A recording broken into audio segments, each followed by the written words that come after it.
Yes.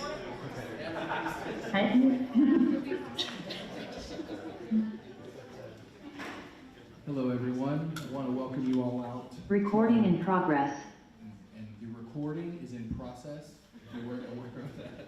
All right. I want to welcome you all out to this great lecture today. I'm Josh Mason. I'm the Assistant Director for the School of Architecture. And I'm going to kick this off with some thank yous and some brief introductions and then turn it over to our committee. But first, I'm going to read the land acknowledgement statement for the university. UT Arlington respectfully acknowledges the Wichita and affiliated tribes upon whose historic homeland this university is located. Their ancestors were resided here for generations before being forcibly displaced by U.S. settlers and soldiers in the mid-1800s. We recognize the historical presence of the Caddo Nation, other tribal nations in the region, and the ongoing presence and achievements of many people who moved to the area due to the Indian relocation program of the 1950s and 1960s, and the vital presence and accomplishments of our native students, faculty, and staff. I want to thank everyone for being here today. It's great to see a full room, and as people come in, just tell them to come on up and find an empty seat. It's great to have you here. Mike, we're so thankful to have you here. Thank you for being here and sharing your talk with us today. I want to express thanks to the LEAP committee for putting this lecture together, for the college and for the school, for our dean, Ming-Han Lee, and our director, Don Gatsky, for all of your support with these events. And I want to give a very special thank you to Cruz Garcia and Natalie Frankowski and the Association for Collegiate Schools of Architecture for sponsoring this terrific lecture and what I think is quite a momentous opportunity for many campuses to share in a lecture series across different campuses, all in one united effort. So this lecture is made possible through ACSA sponsorship, through the Faculty Fellowship to Advanced Equity that has been awarded to Cruz and to Natalie. Thank you for making this lecture possible. This is a really awesome opportunity for UTA to be a part of this with our fellow schools. We're honored and humbled to be a part of this incredible and incredibly important lecture series. Let's give Natalie and Cruz and ACSA a round of applause for gratitude.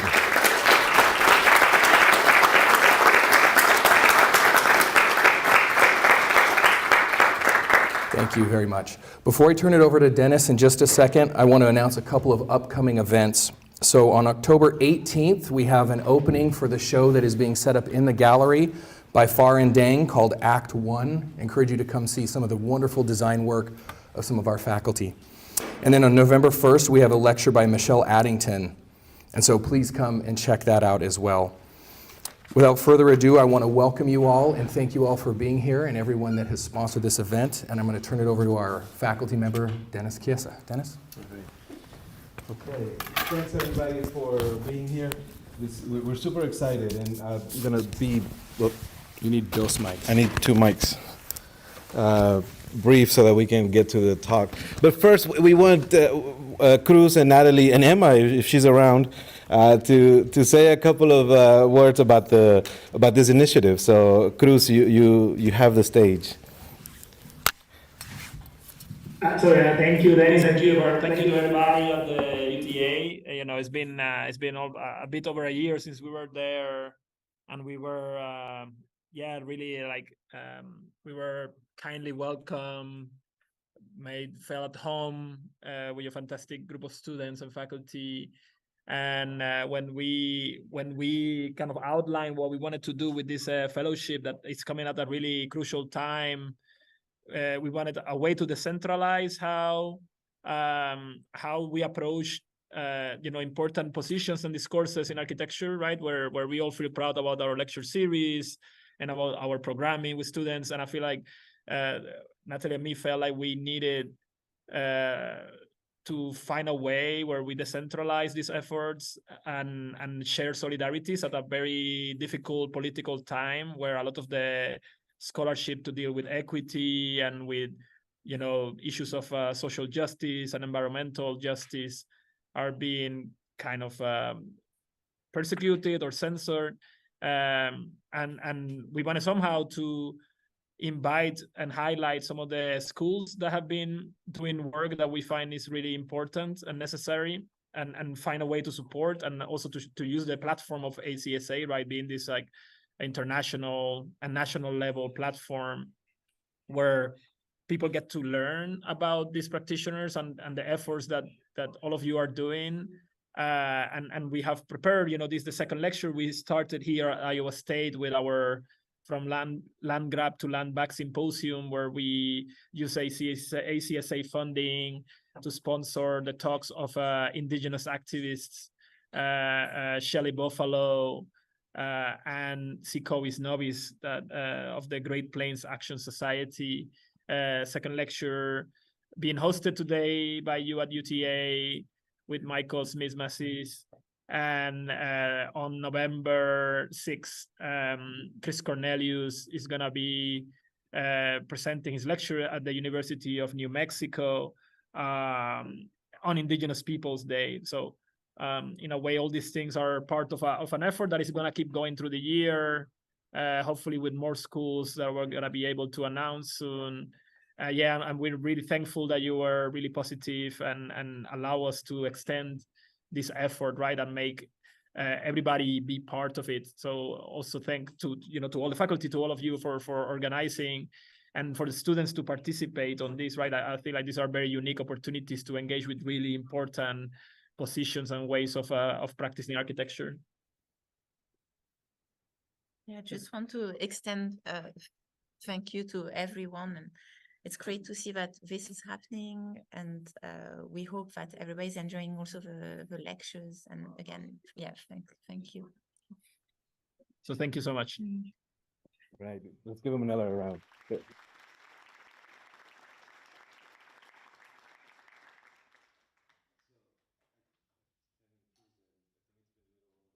He was here, and we're super excited that this is continuing. Also, I think Mike shared with, I'm on the wrong mic. Oh, I have to hold two mics. With some of his network, when Cruz asked me about, or told me about this, we said, we really want to get some representation from Centro America. I'm from Honduras, and I know that there are people from Central America that are watching. So, bienvenidos. Por favor, visítenos acá en el norte de Texas. Pero estamos súper emocionados de tener gente por acá de Centroamérica. Yo soy hondureño y aquí en UTA tenemos más de 50% de los estudiantes que son latinoamericanos. Entonces, muchas gracias. Thank you. We have people watching us from all over, including Central America, and we're so happy that Mike is here from Costa Rica. So, Michael Smith-Masis is an architect from San Jose, Costa Rica, with a Master in Sustainable Environmental Design from the Architectural Association of London. He's a Loeb Fellow from Harvard. He is the director of Entre, Atelier Central Office and the Spatial Justice Platform. He is a professor and researcher at several universities, including University of Costa Rica, Universidad Veritas, el Tec de Monterrey, and Universidad de los Andes in Colombia. His work has received many important awards and distinctions at the national and international level, promoting participatory design, collaboration, spatial justice, and sustainability. So let's give Mike a warm Texas welcome.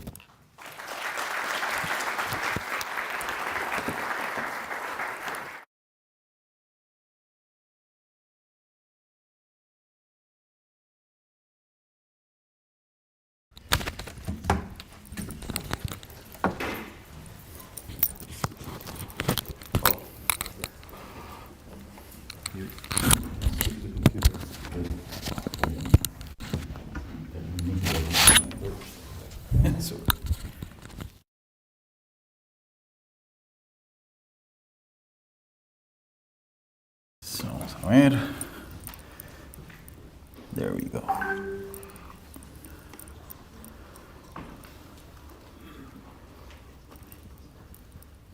Oh, hold on.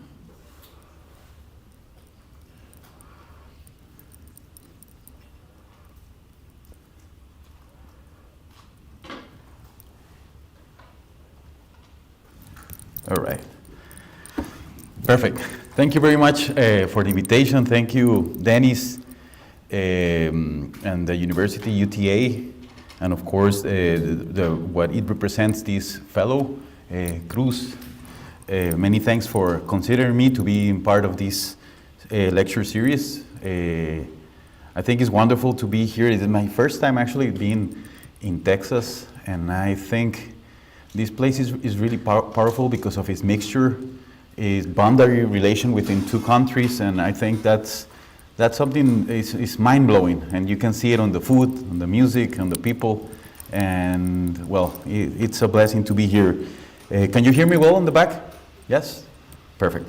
Excuse my English, it will be a bit rusty, so I will try to do my best, even do my Spanglish as well to be working by that, but well, okay, I'm gonna start.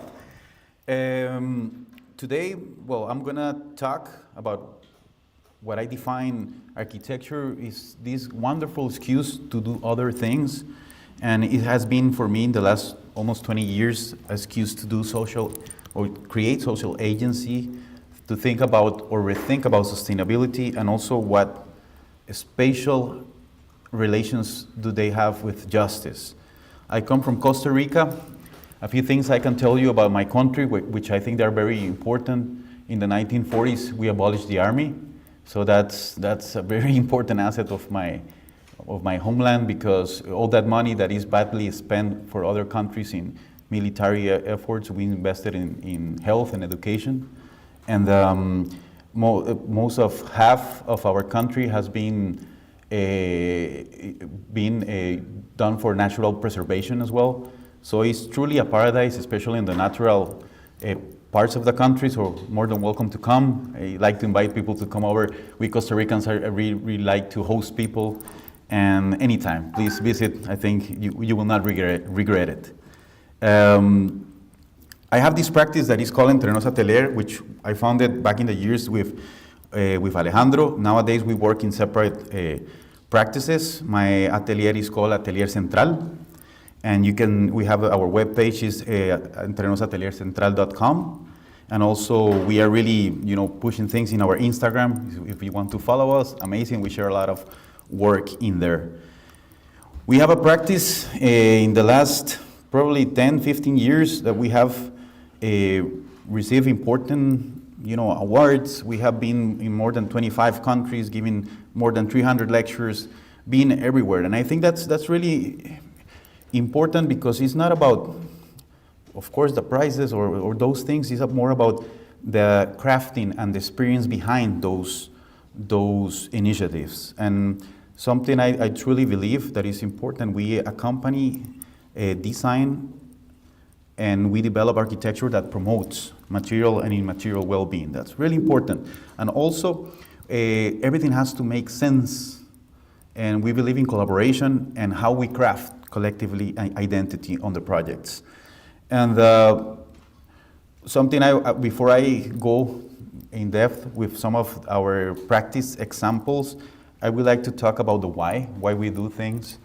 And one important concern for me is sustainability, or this ability to sustain things, which is very silly. Why the hell we want to sustain how the world is being today? In many ways we're doing so badly, and global warming, of course, is a good example of many other things we're doing poorly.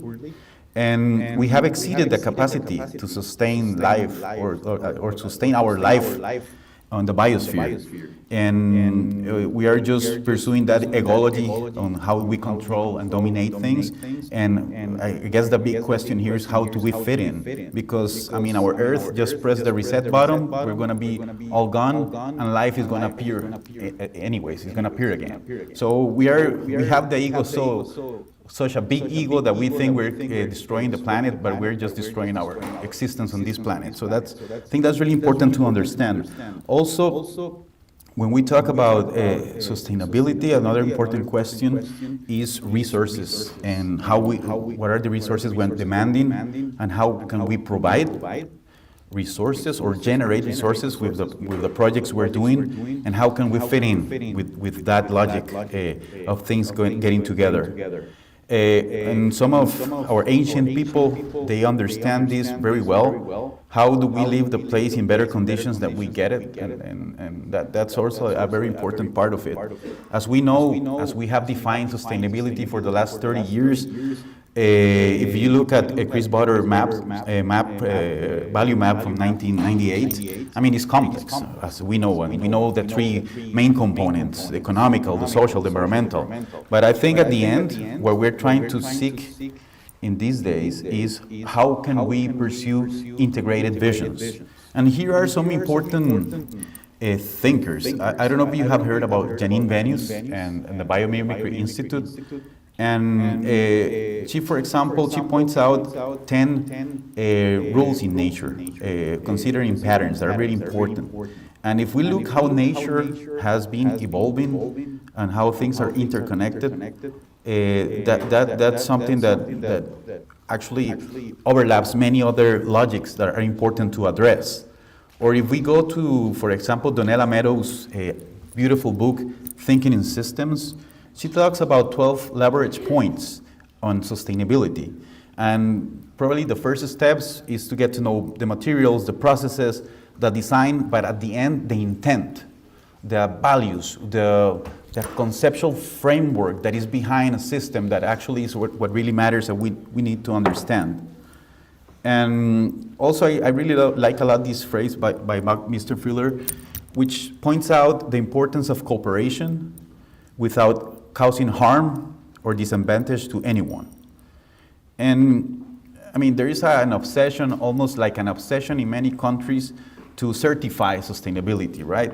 And I don't want to go in depth to that, but there is this amazing initiative, I think it is based here in the US, about the Living Building Challenge. And they set at least 7 petals, as they call it, on how to achieve sustainability. And what I like about this vision is that they incorporate qualitative aspects as health, happiness, equity, and beauty. And sometimes these are things that we don't talk in the School of Architecture or even in practice, they really matter.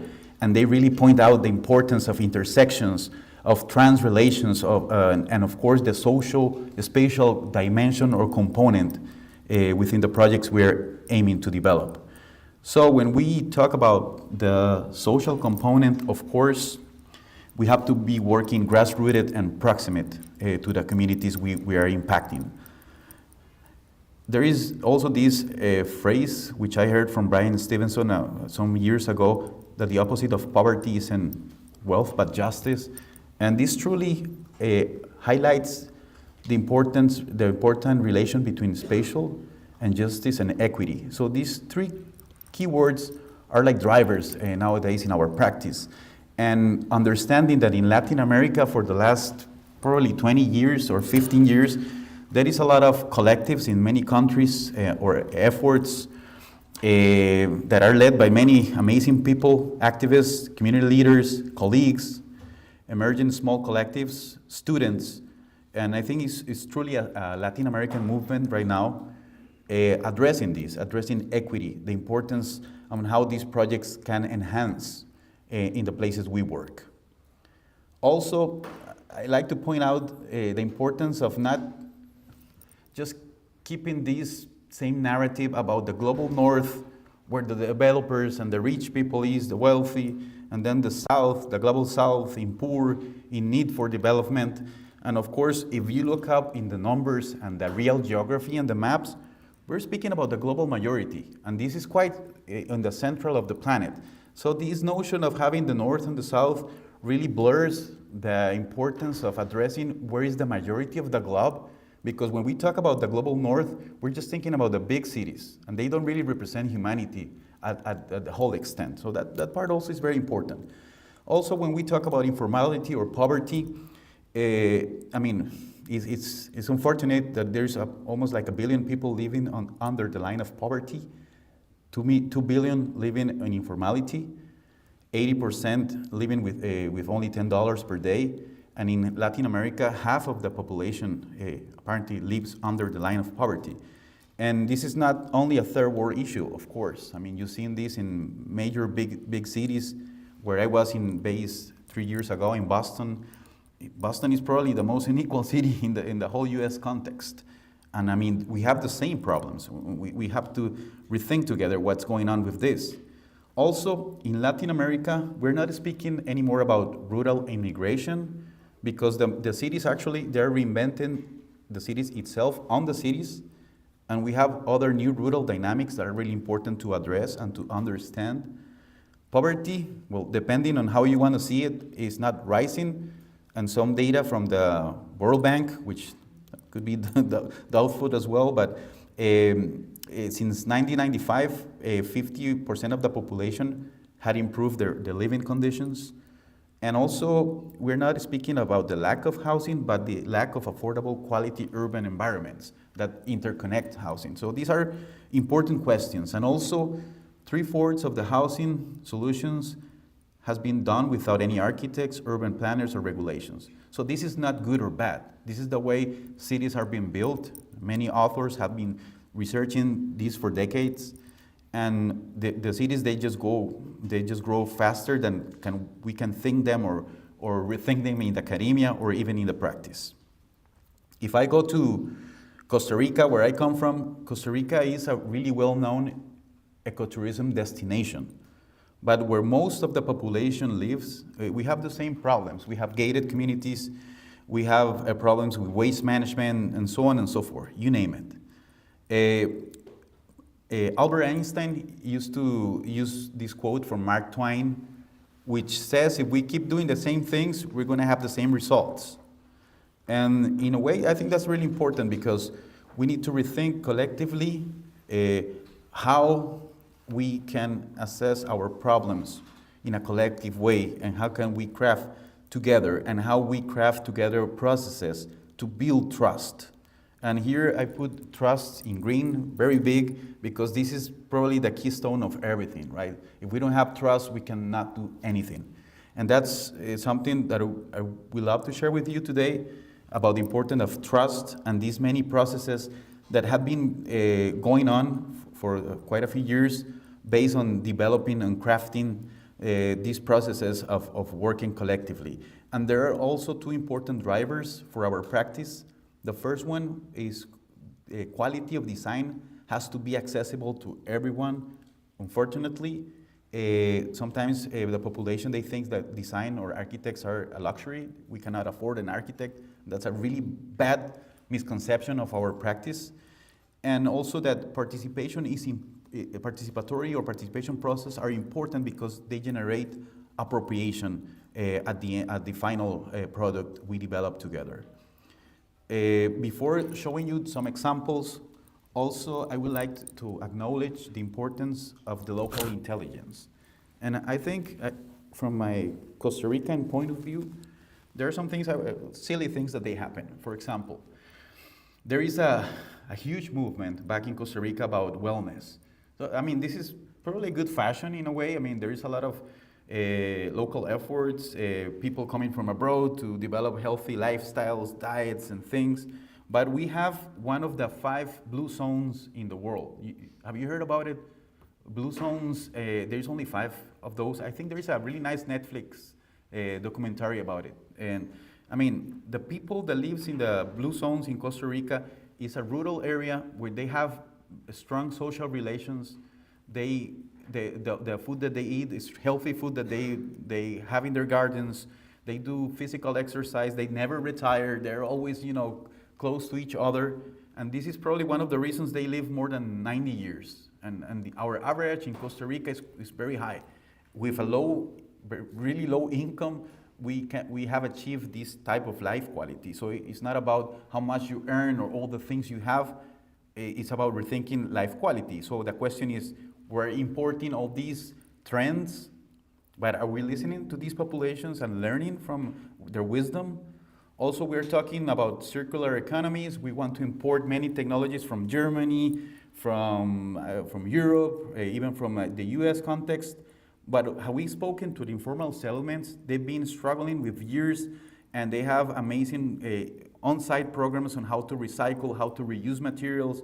They have a lot of lessons to teach us. Or also, when we talk about mobility, the same thing. We want to import all these models for biking and things from also from Europe and so on and so forth. And we have communities for the last 60 years that they have been doing amazing commuting ways with bikes. Are we speaking to these communities and learning from them? Or also we have all these experts from all over the world that they come to study our forests with different technologies. And how we talk about the indigenous people, they can really give us a master class on how to preserve and respect the forest. Are we looking into their wisdom, or are we just importing things? Or we want to regenerate now everything, especially all the problems we have with water. And we have right in front of our eyes in the rivers all these resilient landscapes that after all the trash, and pardon my French, all the shit we put into our rivers, it's still nature, you know, showing us how it deals with all these problems. Or we want to incorporate all these smart cities concept just because this is a business model for somebody else. But probably the most important part is not about smart cities, but smart citizens. And if that's something we're incorporating, I'm not saying I'm against technology, but of course there is something more important about the human experience and being smart within a social context. So in practice, I want to show you some examples of what we do. Oh, sorry. Where's the microphone here?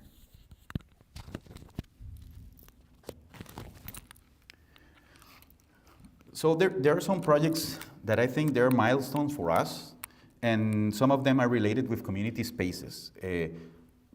Probably one of the first projects, I got a contact by Holcim Foundation to design a manual for nurseries in Costa Rica for low-income communities and rural areas.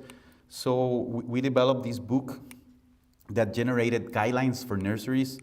And I think the important part of this was how can we put all the regulations into one single document, make it responsive to our climatic constraints and space use of it.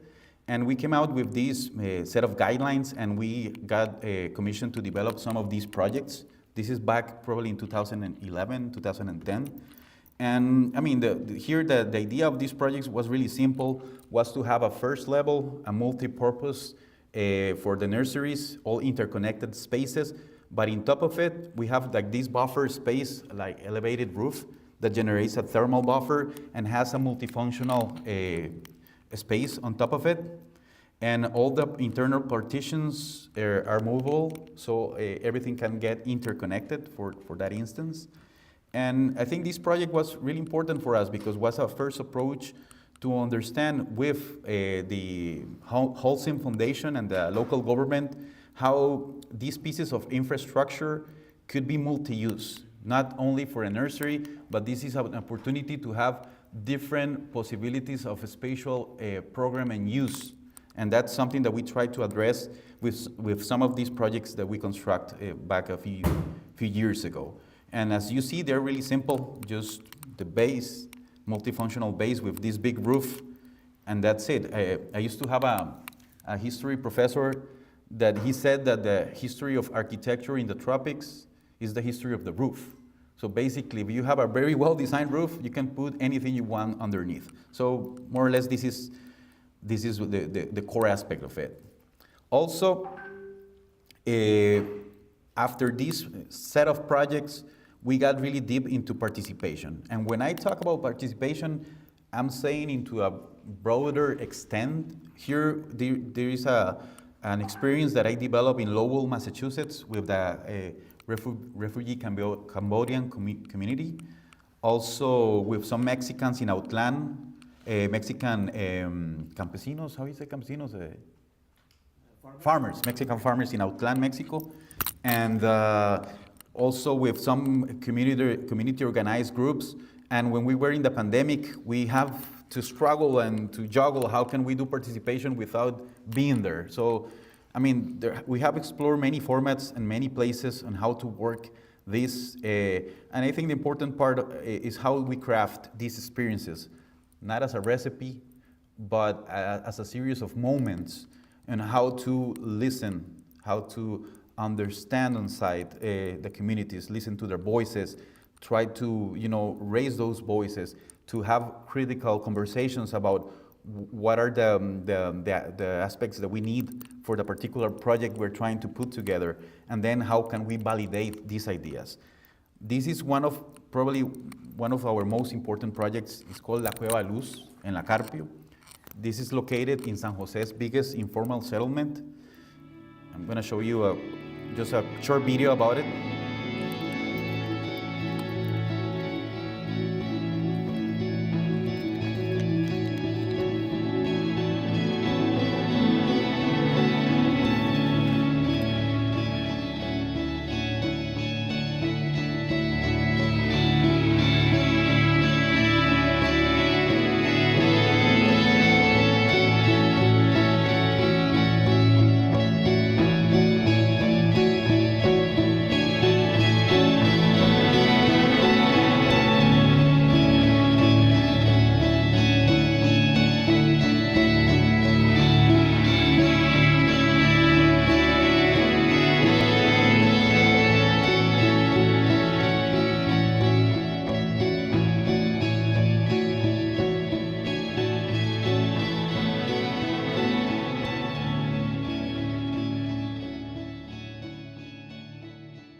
Informal settlement. We're speaking about more than 50,000 inhabitants.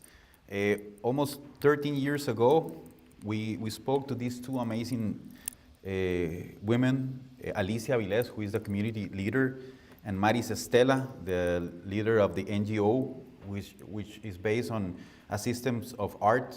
It's like a system of art education for social inclusion. And we spoke to them years ago, knocking the door, how can we help? How can we be helpful?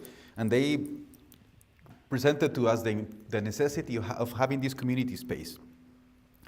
And we worked collectively on developing this, and it was so nice to see during the construction process how the community felt very engaged. And for example, this is from Facebook back in the days, and Willie was saying, in a beautiful sky, this is rising up, it's coming into reality. So with things like this is when you realize the importance of what we're doing and the impact this is having on communities. Nowadays, this project has more than 150 volunteers with a top investment of 1 million, and the orchestra that is being developed in Cueva Luz had already performed in the National Theater in Costa Rica, which is a privilege, it's something really important for us. And it has impacted more than 900 persons. I think it's almost 1,200 nowadays. This project is located in the Toad Cave, which used to be the most dangerous site in San Jose, and nowadays it's called the Cave of Light. And it's a very simple program. It's a 4-storage timber construction, the biggest in the region. And we first constructed one volume and then the other one because everything was, of course, related to a fundraise campaign, so we couldn't do all at once. And well, here are some of the images about how to also think a piece of infrastructure that could be easily installed in a really complex environment because there is not much place to maneuver, so we really need to craft a prefab timber construction. And because it's on an informal settlement, this could be easily also dismantled and get rid of it. So that was something important. As I mentioned to you, some of these projects, especially this one, has won important awards. And when we won the National Biennale of Architecture in Costa Rica, one of the colleagues, they called the College of Architects and say, hey, what the hell, these guys won the main prize. I mean, this is an illegal project, right? So the College of Architects, they called us, hey, guys, is that true? And they, of course, I mean, it's in an informal settlement. We don't have permits. We don't have permits to do it. So what we can do? So we send them in the afternoon the technical drawings, documents, and in a matter of hours, we got it legal, or at least into the College of Architects platform. And I'm saying this because it's not that I'm promoting illegal architecture. However, it's really important that we as citizens have been calling for an urban and social inclusion. I mean, the Carpio has been struggling with this necessity of having public spaces for the last 40 years, and nothing happened. Of course, we talk, before doing the project, we do all this stakeholder analysis, right? We talked to the local municipality, we talked to the College of Architects. I mean, we have approval from everybody without signing anything. So it's quite a lie what I just told you, because we have approval from everybody, but nobody wanted to sign the paper because it's an informal settlement. So I think this is even more important, because sometimes if we're really sure that this project will be like punta de lanza, like a spearhead for many other things, it's important to do it. Sometimes we have to take those risks in order to show what is possible on site. And what happened afterwards is that finally the Ministry of Education, they built a legal school, they built another thing here. Now the Housing Ministry is trying to legalize some of the lands and things like that. Because this has so many public attention that it really made a nice bomb for the site. So I think these projects, they're like catalysts for development, but also to show the importance of citizen engagement in these processes of building cities. For sure it's a conciliation of public and private efforts. The mic going? Hello, hello, probando. Probably the battery. Should I use the other one? Keep going. And then Hello, hello. somebody should check the video to see if it's going. But I think it's this one, right?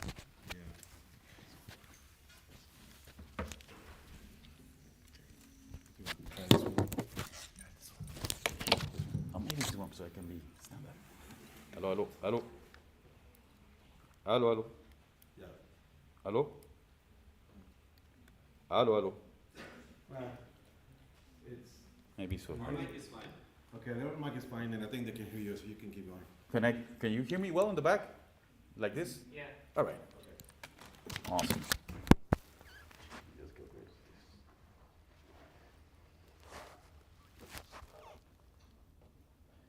Okay, so then another important part of this project is, I mean, we were the architects, but we were also part of seeking for solutions to develop, the fundraising. So one nice example is we took some of the beams, the laminated timber beams, we brought it to some of the major commercial centers.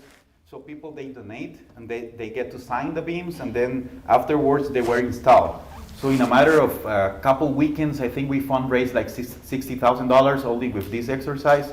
So, I mean, it's also nice to see different ways in which we can also enhance these processes.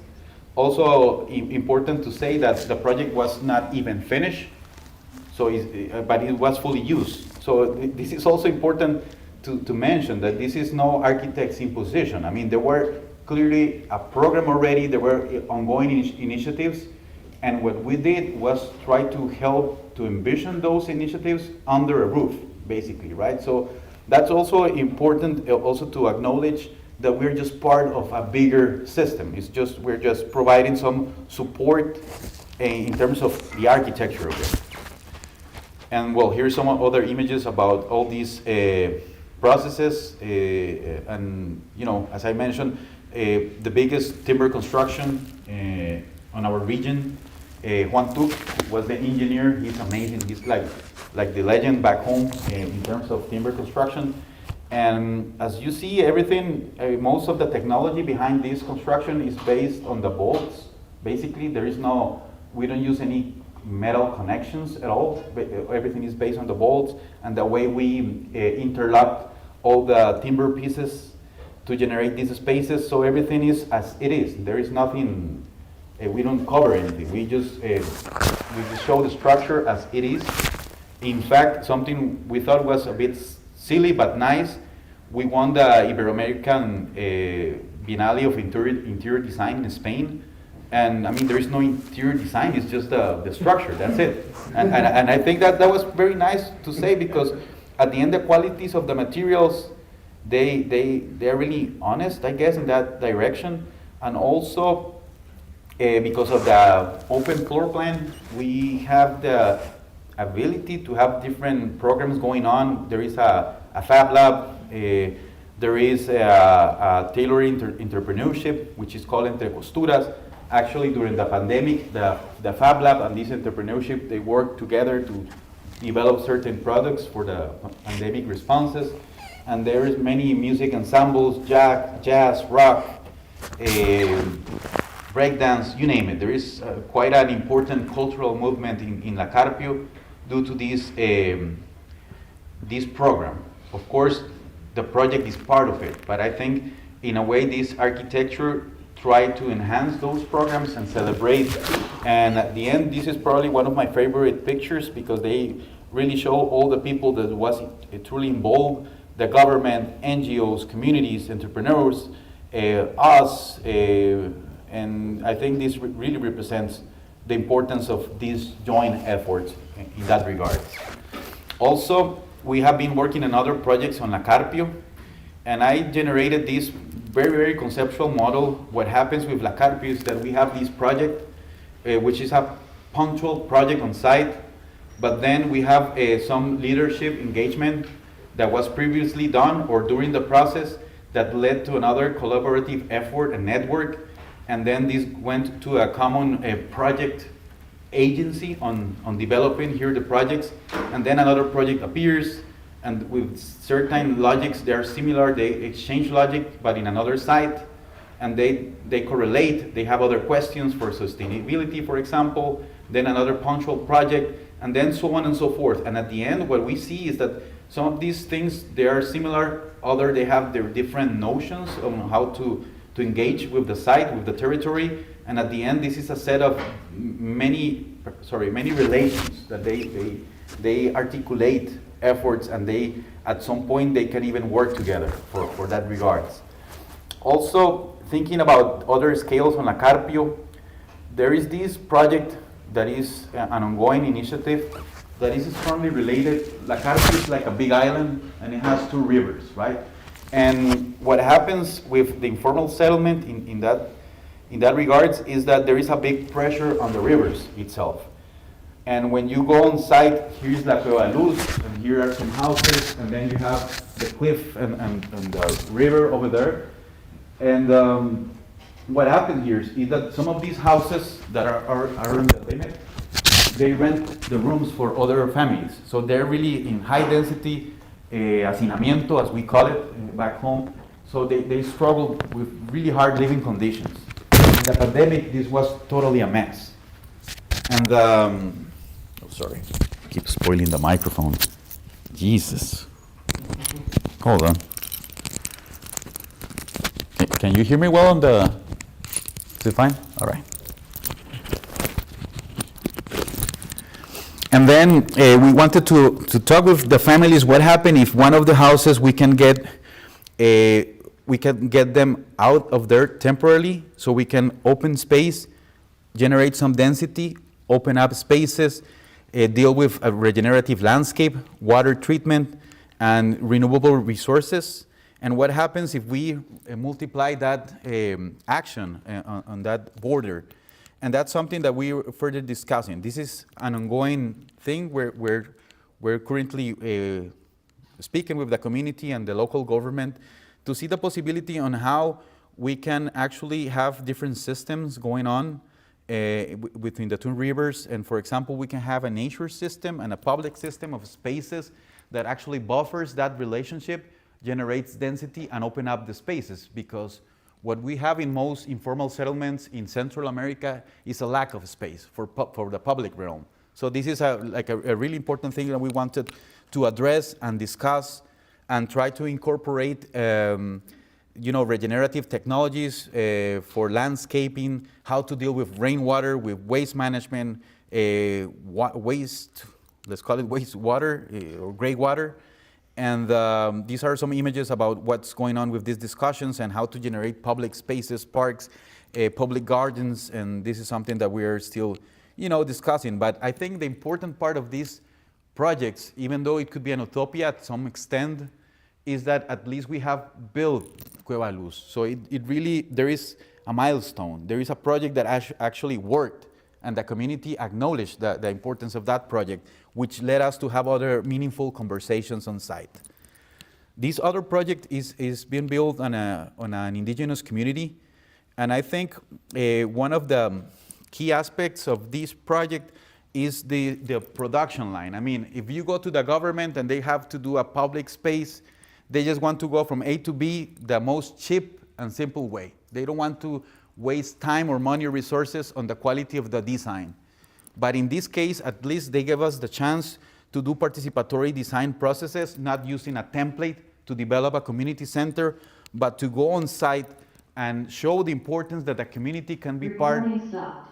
The community could be part of the many parts of the process, and that really made a difference. With the same investment, we could achieve, we can double the size of the project, and also we can of course double the quality, as we call it. This is the typical community center that they give with the same budget, and this is the one we achieved with timber. And this was truly based on a participatory design process, a very simple linear plan, but of course the people told us the importance of have a permeable envelope connected with nature, that it responds to the qualities of the site, naturally ventilated, totally connected to the landscape, very beautiful indigenous reservoir, which is it's located. And I mean, there is a lot of, here important aspects that were set by the community itself. And here are some, this used to be the biggest timber construction before the Cueva de Luz. And everything, as you can see here from the pictures, was done and crafted by laminated timber, and it's a really lightweight structure above stilts because of humidity levels, really high humidity levels on the ground and on the place. And yeah, that's for us it's a really important. Another project I wanted to share is this Espacios de Paz. We worked in 2015 in Venezuela. They invited different collectives from Latin America to work with local communities. As you know, Venezuela is quite harsh conditions to work, and we got the chance to work with almost like 80 representatives from the community to make a retrofit or intervention in this big communal facility. So the set of interventions were based on this project was nobody's land, basically, because of this huge Berlin Wall that they have around. So what we wanted to do first is to get rid of that wall, also to use the bench to have underneath more program to it, also not to use the whole space with a single function just to have a soccer game, but they can have different activities at the same time. So there were some of the core concepts for the project.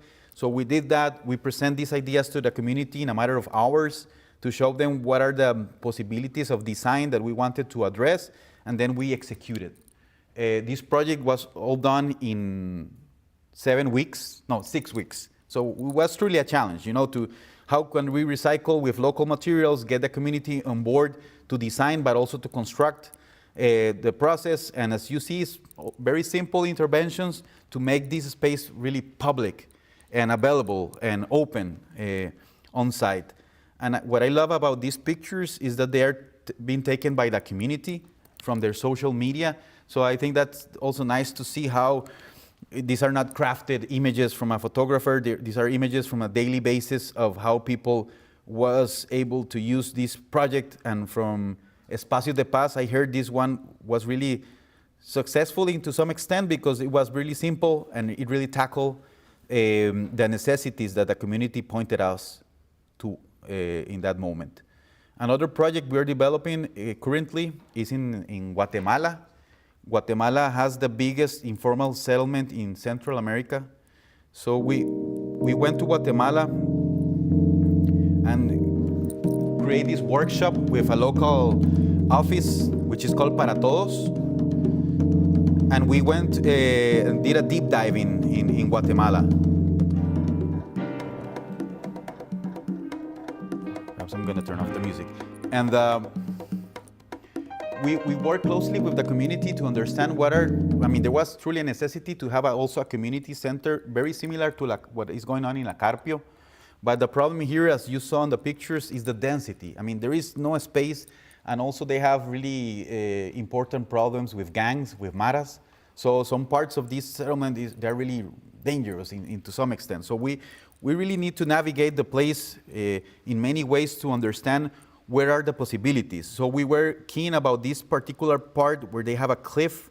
They used to have here a community center, but it was only the footprint of it. So we wanted to generate some density and also take advantage of that cliff to incorporate some public spaces. There were some trees. So how can we green that space? So this is an ongoing situation. In fact, I'm going next month to Guatemala to the Biennale of Architecture to talk about this project and see the next steps to follow. And I told Dennis for today, I hope this is not too boring for you guys, but I tried to put more of our recent projects, and these ones I'm going to show to you. This is part of our recent, currently projects we're doing. This is called Mercado Ciudadano, like the Citizens Market in Moravia, which is the town I live. And we have this challenge of putting, this is a parking lot in between two historical buildings. So they told us, the mayor told us, Mike, is it possible that we can work, and think something that may happen there? So we came out with the idea, okay, they still need a parking lot, but the parking lot is only necessary for certain hours on the day. So what happens if we generate these platforms in which also we can incorporate some, if possible, some green spaces, and these platforms, they are integrated with a very easily way to navigate them into another level, and to generate this openness in the main facade of the parking lot, and having these big umbrellas to provide shading. So this project is currently being done on the technical drawings, on the blueprints, as you call it, and it's probably is going to be built early next year. And what I like about what we came out collectively is a full NLT structure, nail laminated timber with ram earth. So we're currently working on having this big canopy of timber with these walls of ram earth. And we saw that this is a great opportunity to show to the community that there are other ways to do spaces, to craft spaces with more sustainable and alternative materials. So this is a project we're really pushing forward because it really represents in many ways other possibilities to deal with the public spaces. And understanding the notion that not to fix everything for only a particular use, but to have the possibility of having many uses and many options for the citizens to engage with this type of common spaces for that regards. And another project, also I'm currently working in a very, very beautiful location in Costa Rica, is this is Roberto de la Osa. He's the community leader in Santa Teresa. This is one of the premium beaches in our country, but there is a gentrification here because there is all these big names from abroad that they come and they buy the land, and there is a displacement of the local community. So with the local community and the organizations, the on-site organizations, we're working on developing this community center. And you will see some of these images is the actual condition. I mean, there is a lot of investment for developing tourism, but not for the community itself. And this is what we have right now. It's not an inviting place. It's not it's really spoiled in many ways. So we were thinking together that what happens if we develop this hub. It's a 2-storage building made out of timber as well that has a fully wide open space on the first floor with a cafeteria, and then all deployable partitions that they open up and have all these gathering area when you can have different activities, especially kinesthetic activities. And in back of it, you can have a ramp that gets you to the next level. And some of the local NGOs, they can have their offices there. So we were thinking to have like this, community hub for many purposes. And also we have a close work for the schematic design with our landscape architect. And I mean, this is a project that really, is really important for our practice. And I mean, the concern that I told you today about the importance of using the local materials, but also acknowledge the local traditions and the way, the vernacular architecture or the smart way in the rural areas they do with a climatic responsive architecture. And this is something that we further try to explore, having this first floor as a multifunctional facility with a ramp on the back that gets you to the top part, with modular offices that can be interconnected and having all these as two main platforms, and that's it. And of course, we did some, of the sketches and the models and what I show you about the previous renderings. And some ongoing public spaces we're doing right now. I think this is probably one of the most important conversations I want to have in Costa Rica for the next 5 or 10 years. And I think I really wanted to share this project with you because this is a public park, and we did it during the pandemic. So first project, it came, actually the US Embassy, they sponsor the participatory design process. And how can we do participation on pandemic environment? Everybody was locked in their homes. I don't know if you have the chance to have these opportunities to develop participatory design in pandemic. It was truly a challenge. It was hard, but also it unfolds other ways to communicate and to have evidence of the processes. So, I mean, we invented doing post-its online. How can we, talk about the values of the project? How can we talk about the program? And, before these exercises, we have a capacitation video so that we were sure that the community, they know how to use these tools, that they're really easy, but we need to make sure they were able to use them.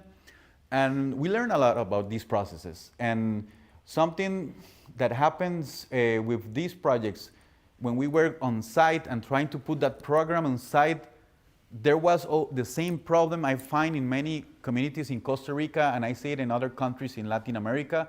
I don't know if this is an issue in the US context, but everybody has this sense of security just by putting borders. If you enclose a public space, that's going to be secure. And that's something that most of the mayors in Costa Rica, they argue a lot, and they say, yeah, we have to enclose the space because otherwise people is going to come in and spoil the place. So we don't have co-responsibilities. And to some extent, it's just a poor notion of doing security.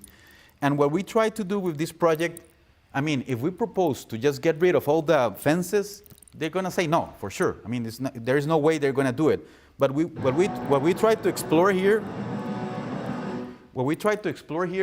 was how about the borders? We have different levels of openness, so that actually the community has the ability to open and close the space as they wish.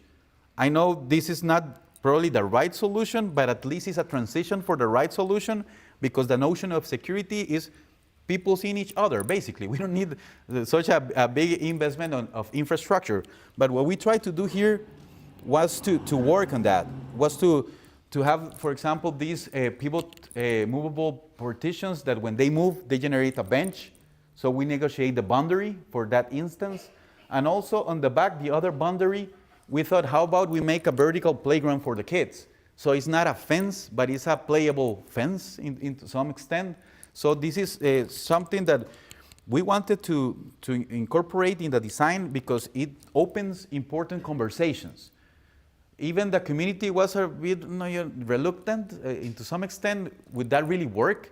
This is recently built, but the response we have so far is that, yeah, actually, why not? Why don't we open the spaces? I know this looks like common sense, but in our context, I think this is generating important questions about the public realm and many ways to deal with it. It's not black or white. We should think about transitions. Hopefully, in a matter of years, they will get rid of this and they just open it up to the whole community. But that's going to take time. And if we provide at least these temporary, let's say, solutions, they may generate these important conversations. But it's also a prototype. I'm not saying this is perfect and this is the right solution, but at least it shows other ways to deal with the borders, with the boundaries. And we are really keen about seeing the evolution of how people is going to react to the quality of these spaces. And yeah, these are some images about, this has been really recent. Actually, these pictures have been taken by my phone. This is not like a produced picture at all. But I wanted to show you how made this affect the relationship with this neighborhood, which is a neighborhood with a tight, intense neighborhood. And I mean, it's there. We have seen very important engagement, especially from the kids, on using these spaces. And yeah, I think it's what I wanted to show to you is sometimes these prototypes, like the project you saw in La Carpio, the big community center, and this one, I think they raise important questions. And sometimes we have to take the risk and see if this is part of the solution. Hopefully it's not making the problem bigger, but sometimes it's necessary, to generate these physical questions to understand if this is this is what we want, the concern we want to raise in terms of relation with the public realm, with the public spaces, and so on and so forth. And as you see, in this case, everything is still, and it was really easily crafted with the local technology. This is the community association. When we developed this project, there was another association. When they got this project, they were a bit reluctant. They didn't want it too much, but we went through the process. We talked about it, and now they embrace it, and we'll see how this process unfolds. And this other project, I'm really excited about it. It's called Las Gradas de Copey. It's another project which is in this stripe. It's a vertical stripe, and it's a connection because of the slope. You cannot put a ramp, or of course an electrical staircase will be too expensive. So we had a talk to the community to understand how can we enhance that public space. There are immigrants from Nicaragua in that area, and the quality of the public space is really bad. So we talked to locally with the community and the municipality to see what are the possibilities, what are the challenges of dealing with these spaces, and we presented the ideas that we crafted, and we identify certain spaces that they're really important to address. And at the end, what we came out was a series of systems related with the public furniture, with the terraces, with the green spaces, and the staircase with a certain sequence that it wouldn't be too harsh to navigate the place. And here are some, of the technical drawings. This is about to be built in a couple of months. I think 1.5 months will be the construction starting. And here what we identify is to have a set of staircases with a slider for the kids that goes in a different rhythm and motion, and having different platforms to highlight the landscape connection with the site to the surroundings. And this place is really, really something else. And the municipality is pushing forward these ideas because on the way this project may connect to the different levels and places on site. And let me see how I'm doing in time. Oh my God, 50 minutes. Hold on. I think I'm gonna jump quickly to another part, and that because I told you it's gonna be too long. Jesus, hold on. I'm so sorry. I didn't want to take too much of your time, so I'm gonna just move quickly to this other project. And oh, Jesus, hold on, because we have already 50 minutes. Jeez. Okay, I want to switch gears and talk about what we do in academia, because I show you some practice examples, and as I mentioned to you, it's been years of doing design and build projects since 2005, and these projects, they have been developed in many communities, scales, and different associations, and in a matter of years, we did map the importance of having the relationship between academia, practice, and expertise, and how we have different, scales, projects that they generate income, projects that they don't generate income. And I'm saying this because when you're about to graduate, you don't know what the hell you're gonna do with your degree, right? And if you're gonna have work or not. So this is an important part to understand, that it doesn't matter the scale, but it really matters what are the values and what is the purpose, why you study architecture, what is the impact of the things that you like and you're passionate about. So in a way, mapping all these exercises and the way they're interconnected, they unfold many relations. And projects like this, like the one, my graduation project, that won the Archiprix in China back in the days, the first project we did in the university related to a community center. Then with my students, we develop other initiatives to work on one-on-one scale projects. And we work in different informal settlements with different community organizations, with Techo para mi País, for example, that is a big NGO in South America. We work on developing and crafting these projects with our own workshop back in San Jose. So we build a project on the parking lot, we disassemble, and we bring it back to the community. And we got the community leaders involved on the fundraising campaigns. And many of these exercises, they have been really important to us. So we can, develop this set of exercises that have proven to us the importance of being proximate, on collaborating alongside with the communities, and doing many type of interventions, not only in one semester. We work with these communities for at least 1 or 2 years. And we develop trust, and we work at this great excuse with architecture to generate human relationships, to explore placemaking, and to see these projects actually performing, and how this is a joint effort, a transformative experience for many people in the places that we work. And of course, all the lessons that you can learn on site on how to build, how to craft, how can you learn from actually the community. They really have knowledge and wisdom on how to construct things as well. So this is something very important to us. The reason I wanted to rush a little bit, and I'm about to finish, is because I wanted to share with you this platform. We have what is called Justicia Espacial, or spatialjustice.com, justiciaespacial.com. This is a really important effort that we have done together with a collective of architects, mostly from Latin America. We have won important prizes in a couple of biennales recently. And the importance of this platform is that we have developed an online community in which we have developed academic projects with other universities, strategic relations with NGOs, with the government. And also we have a series of public events, more than 70 nowadays, with amazing speakers, free online that you can see them. Right now we have them recorded. And also we have a set of papers that you can download for free from many experiences in Latin America from other collectives. So this is something I really would like to encourage you to check it out. It's in Spanish and English. So you can see all the lectures, you can see all the papers that have been put into that platform. And what we have learned from these exercises in terms of spatial justice is, of course, going to the state-of-the-art relevant literature and reading, SoA about spatial justice, or Jangel about the humanization of public space, and so on and so forth.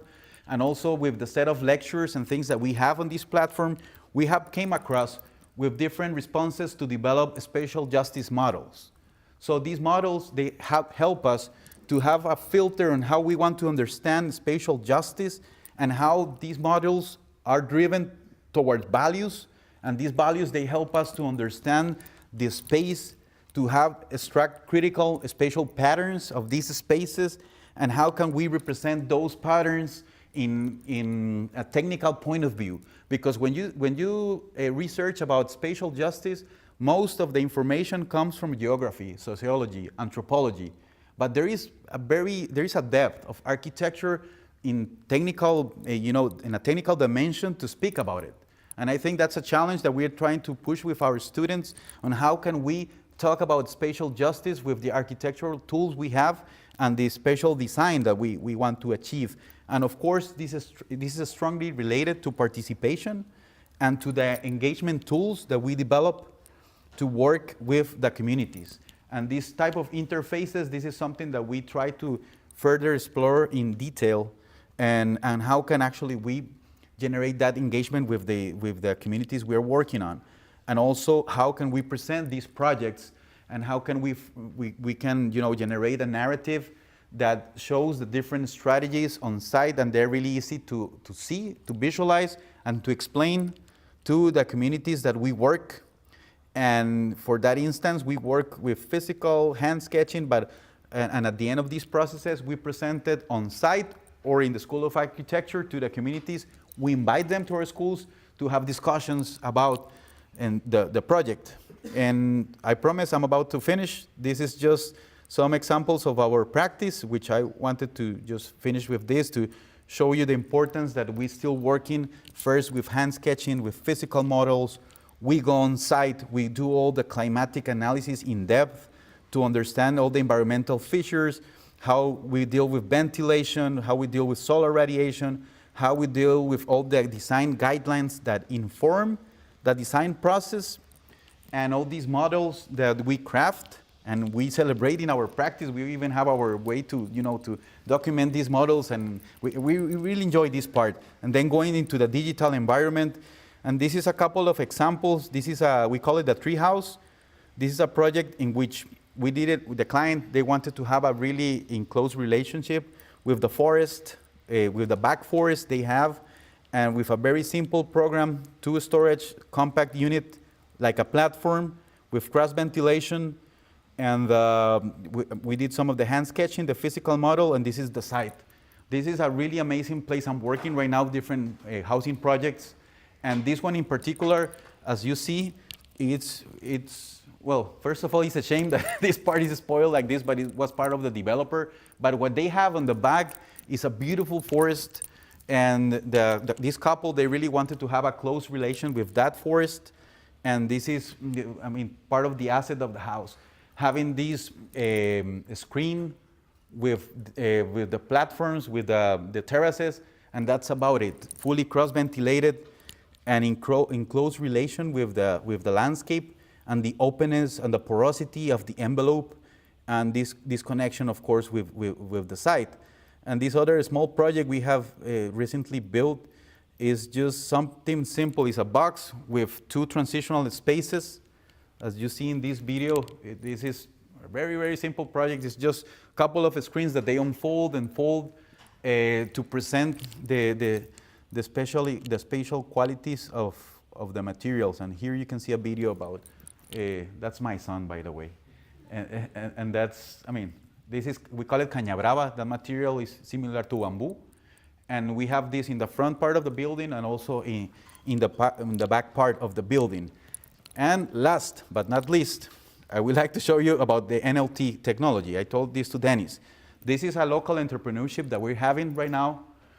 And it's amazing because we are laminating local timber, any kind of timber, with some specific nails we use. And we have been doing like huge, big beams for several projects. This one, for example, here on your right, is a project I'm currently building on the Caribbean side. Timber, that's another house that is bigger than this one. And it's amazing how with very easy, local, accessible technology, we have achieved this level of structures, really easy to implement and to prefabricate on the construction process. And my last slide will be about acknowledging the people that work in our projects. This is something that nobody does locally in Costa Rica. I don't know if you do it here, but after the construction is done, nobody cares about who were those hands that actually put all the materials into place. And I think that part is very important, to acknowledge the people that actually does the craft.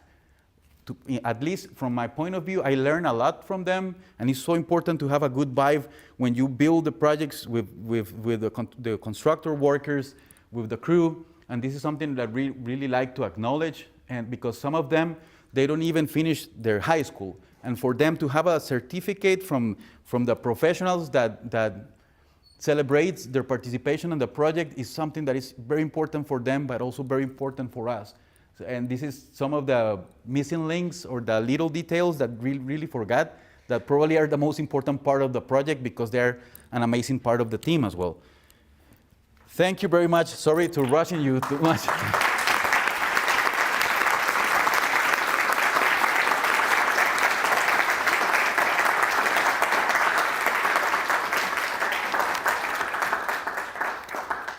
we have time for a couple of questions.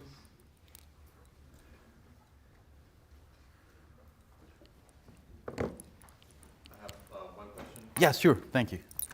Since you deal with the community so closely, I mean, we all know that working in teams is hard. I can't imagine working with 20, 50, 40 more people. How do you manage the amount of information that gets in, and how do you filter it out to make decisions quickly and clearly? Yeah, very important question. I think probably the most important capacity that we have nowadays in the design field is communication. And if you are able to communicate well and co-create an action plan, and everything is clear since the beginning and the way you want to operate, that make things much easier. And an action plan, I don't think is like a written stone linear condition. I think it has an action and reflection, especially in participatory design processes. So it's like doing participatory active research. You need to take one step, act and reflect, and then go to the other one. It takes time, but it's important because after many iterations and with other projects, and if it occurs to you, do you have the same team, everything goes more smoothly and natural. So I think the most important part for that question is action and reflection within an action plan, probably. Yeah, that's probably will be my advice on that one, yeah. Okay. Mm-hmm. Thank you. You're welcome. Yes. Where do you find the inspirations for your designs? It's like more interesting from. Well, I think nowadays, truly with my clients, and when I say clients, is one person or a whole community, I think it's amazing. I mean, more heads, they think more than one, right? So the human experience, I'm not selling that, as you say, it's complicated. I mean, working in groups it could be a mess, but it's a wonderful mess to some extent. So I think inspiration comes within many ideas. To be honest, from my point of view as the leader of my practice or the boss, I need to take decisions into some point. And something I appreciate a lot is to work with analogical environments, hand sketching, physical models, because that's a really easy way to have conversations and everybody can put hands-on into that experience. If you do it on the computer, it's harder. I know you have ways to collaborate in a digital model as well, but I think the inspirational part from working with analogical models or things, it's a really nice way to get inspired. Also, I teach a class in Colombia based on biomimicry. I think there is a lot of inspiration in nature, of course. I mean, nature has 3.8 billion years of trial and error. I mean, that's the greatest teacher ever. However, nature is complex, and it's not how nature looks, which that's probably one of the traps that we tend to just to make metaphors of nature. Is about the processes behind nature and the complexity behind nature, and how can that possibly inform a design process. But yeah, more or less, I don't know, it was too messy. Yes? I'm curious with the laminated timber, the projects that have been up for a while, how's it doing with the climate, with the tropical? Yeah, I'm really passionate about this topic in particular because typically what we used to the other projects I showed, the bigger ones, they were glue laminated. Right. So that's mainly timber imported from Chile. That's pine, conifers. And that's the standard for laminated timber in the globe, right? The turning point here is that the tropical timber that we have is much stronger, more resistant, and it has many qualities. But this timber comes from madera foliada, latifoliada, which means that the timber goes in all these funky shapes, the trees. So it's really hard to have a really straight piece. So what we learned from this technology is that we can have small pieces from these amazing trees and timber that they come from certified forests, of course. You can put those small pieces together and you have like the best structural strengthness, against insects, humidity. There is a timber that I'm currently doing research in a laboratory. It's called pilon. They used to use it back in the days for the train. How you call that? The train tracks. Exactly for those purposes. So they put it outside for big structures. Our ancestors, they use it a lot. So I mean, my engineer, he has 40 years of experience. He wrote the codes for Costa Rica timber construction. He did a master in Washington State University back in the days. So he's truly knowledgeable, and we have a very big biblioteca, like timber library back home, when we have all these possibilities, but of course we have to select the ones that comes from renewable resources, and it's amazing what we're finding. I'm really keen about sharing what we're learning right now, because it's truly a turning point. And also I want to say that nail laminated timber has been with us for the last 600 years. I mean, the first laminated was done with metal connectors, basically. So glue, it contaminates, it's expensive, you need machines. There is a lot of technology involved that not too many people can do glue lam. But nail laminated timber, you can do it in your garage if you want, if you have the right tools. Yeah. I saw, yes. Last one. I had a question on solutions. I was curious, something that you mentioned at the beginning of the talk was this kind of comparison between rural areas and bigger cities. In rural areas, everything seems to be a little more contained, a little more taken care of. But the moment that you get into bigger scales, it pretty much goes to shit. What do you think is the solution to that? Would you say it's community spaces, kind of like what you're mostly showing us? Mm-hmm. Is it a bigger scale solution, or should we concentrate in smaller scales? No, well, there are many ways to see that question, and thank you for the question. I think something that is really important is there is a lot of wisdom nowadays from rural areas that can be implemented into urban areas. That's an ongoing discussion right now.